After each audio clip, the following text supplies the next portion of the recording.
वो ख़त मिला कब आपको चौधरी शुजात हुसैन साहब का, जो आपने जेब से निकाला और उसमें आपने जो कुछ पढ़ा वो भी ज़रा रिपीट कर दीजिएगा, और वो ख़त मिला कब था आपको?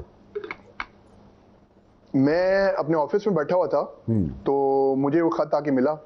ये कब की बात? और मेरे साथ मेरे एक लॉयर थे। ये उसी दिन की बात है तकरीबन, मेरा ख्याल है दैट वाज 22 ऑफ मेरा ख्याल जुलाई। अच्छा। और ये खत की टाइमिंग तकरीबन होगी 4:30 5:30 ऐसी टाइमिंग होगी, शाम का टाइम था। अपने सेशन शुरू करवाना था।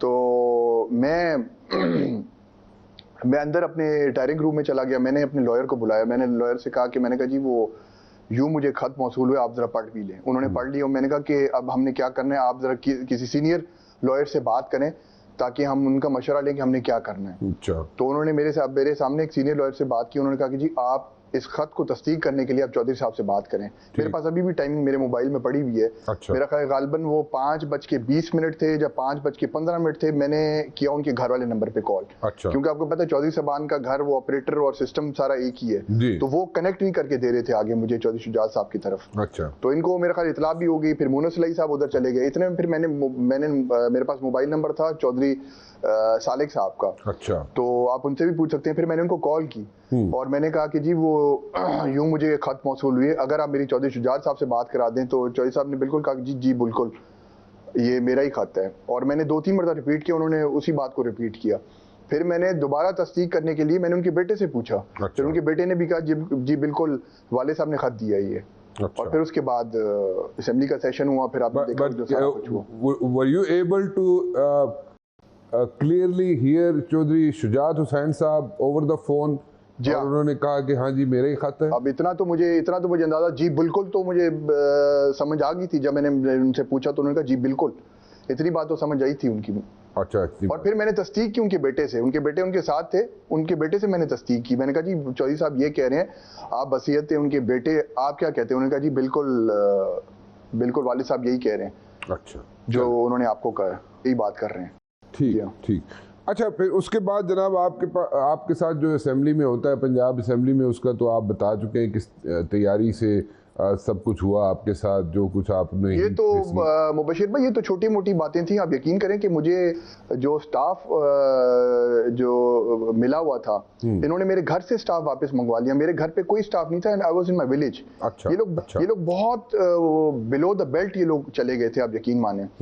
आपको मैं कई ऐसी चीजें मैं इधर ऑन एयर नहीं बता सकता। बहुत से इन्होंने प्रॉब्लम्स क्रिएट करने की कोशिश की, बहुत सी मुझे ऑफर देने की कोशिश की। आगे मैंने कहा जी मैं ऑफर बिल्कुल नहीं लेता। I belong to a family जिधर इज्जत को हम सबसे ऊंचा समझते हैं। इज्जत हमारे लिए सबसे यही वाहिद चीज है जो हमारे लिए जरूरी है। मैंने कहा मैं ऑफर्स वगैरह बिल्कुल नहीं मानने वाला, मैं ऐसी चीजें बिल्कुल नहीं मानने वाला। फिर उन्होंने जो कहते हैं जिसको घटिया टैक्टिक्स शुरू कर दिए। मेरे मुलाजमों को बुला लिया, कभी मेरे मुलाजमों को थ्रेट करना, उनको बुला लेना वापस। घर पे कोई भी नहीं था, मेरे बच्चे अकेले थे। ऑफर जो थी, बहुत सी चीजें, ऑफर्स का आप जिक्र कर रहे हैं, ये ऑफर्स किसने किए आपको? ऑफर आई थी किसी जगह से, मैं किसी का नाम नहीं लूंगा मैं। अच्छा, चले ठीक है। लेकिन आई थी पीटीआई की तरफ से, इतना मैं क्लियर कर दूंगा। पीटीआई के किसी पार्लियामेंटेरियन की तरफ से आई थी? पंजाब का पार्लियामेंटेरियन था या इधर मरकज से था? बस पंजाब के कुछ लोग थे। पंजाब के कुछ लोग थे, पीटीआई के लोग थे, ऐसा ही है ना? यही कह रहे हैं आप? अब आप पहली में ना पड़े, बस मैं वो नाम नहीं, मैं तो सिर्फ ये पूछना चाह रहा हूँ कि आप रहने दें कुछ चीजों को पर्दे में ही रहने दें। नहीं बिल्कुल, कुछ चीजों को पर्दे में ही रहने आपकी मर्जी। I am just asking a question कि भाई पंजाब से और उसके गवाह मेरे भाई भी हैं। मेरा छोटा भाई भी मेरे साथ था। अब देखें, जहांगीर तरीन साहब तो हम सब ने देखा, जहांगीर तरीन साहब ने बहुत मेहनत की किसी ज़माने में पीटीआई के साथ लोगों को मिलाने के लिए, लेकिन फिर जहांगीर तरीन साहब के डिफरेंसेस हो गए। जिस तरीके से प्रॉबली जो एक्सपेक्टेशन थी जहांगीर तरीन साहब की और अलीम खान साहब की, वो एक्सपेक्टेशंस पूरी नहीं हुई इमरान खान साहब से, और ऑब्वियसली दे स्टेप्ड बैक और उन्होंने अपनी राहें जुदा कर ली। लेकिन देन अगेन मैं थोड़ा सा आपको मैं थोड़ा सा बैकग्राउंड थोड़ा सा मैं आपको बता दूं। 2015 में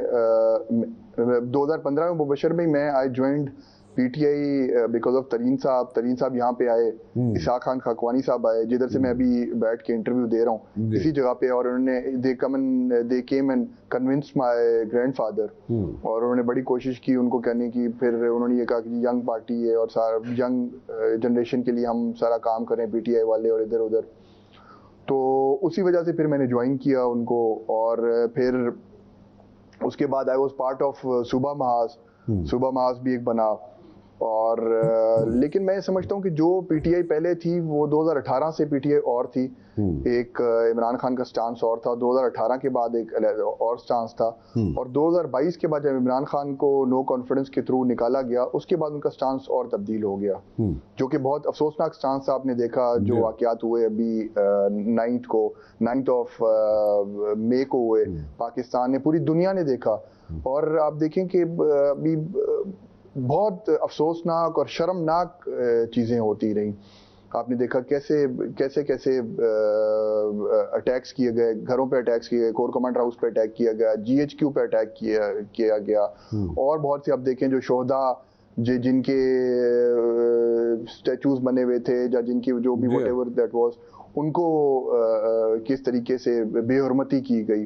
और ये पाकिस्तान, मैं समझता हूँ कि पाकिस्तानियों के एक जो सेंटिमेंट्स हैं फौज के साथ, कोशिश की गई कि उन फौज के साथ लड़ाया जाए और उनको वो किया जाए, लेकिन जो हकीकी मानने में जो मोएबल वतन लोग हैं वो उस चीज़ को अच्छा नहीं समझते, इस चीज़ को कंडेम करते हैं। जहाँ पे मैंने अपने इलाके में, उस दिन मैं अपने इलाके में ही था जब ये बात हुई, तो नेक्स्ट डे मेरी लोगों से मुलाकात हुई, बहुत वो अफसोस का इजहार कर रहे थे जो भी वाकयात हुए। और मैं समझता हूँ कि अगर कोई एहतजाज करे, पुरअमन एहतजाज करे अपने लिमिट्स में रहकर, तो वो तो किसी अच्छे तरीके से भी आप एहतजाज कर सकते हैं, ना कि आप किसी के घर में घुसें और किसी के जाकर आप अंदर से सामान उठा के आप चोरी करके ले जाएं, किसी की यूनिफॉर्म को आप इतने इस तरीके से बेहुरमती करें। तो दैट वाज बहुत मेरे लिए, यकीन माने कि दिल जो है वो खून के आंसू रो रहा था उस टाइम जब ये सारी चीज़ें हो रही थी, कि क्योंकि आई एम माई सेल्फ मैं आपको बताऊं, मेरे father, I am son of army officer, मेरे फादर आर्मी में रह चुके हैं, उसके बाद सिविल सर्विसेज में आए, और मैंने तो खुद ये सारा सिस्टम देखा कि आर्मी के क्या रोल है पाकिस्तान को यूनाइट करने में, और पाकिस्तान की जो सलामती उसमें कितना अहम किरदार है। नहीं, बिल्कुल ठीक कह रहे हैं जी। इट्स वेरी अनफॉर्चुनेट, और इसको जितना कंडेम किया जाए इस वाकये, लेकिन मैं थोड़ा सा मैं मुबशिर भाई इधर थोड़ा सा ऐड ऑन, अगर आप मुझे इजाजत दें, गो अहेड। ये असल में ये मुबशिर भाई मकाफात अमल होता है। जिस तरीके से आप देखें इन्होंने जेलों में, मैं किसी और की बात नहीं करता, मैं अपनी बात करता हूँ, मुझे केस में अंदर रखा गया, और मेरे दादा के कमरे के अंदर से मुझे गिरफ्तार किया गया जब वो डेथ बेड पे थे, और मेरे बेटा वहाँ पे बैठा हुआ था, उसके सामने मुझे गिरफ्तार किया गया। और अब देखें कि अल्लाह ताला की लाठी बेआवाज़ है, वो कहते हैं कि what goes around comes around, और अभी आपके सामने है सारी चीज़ें।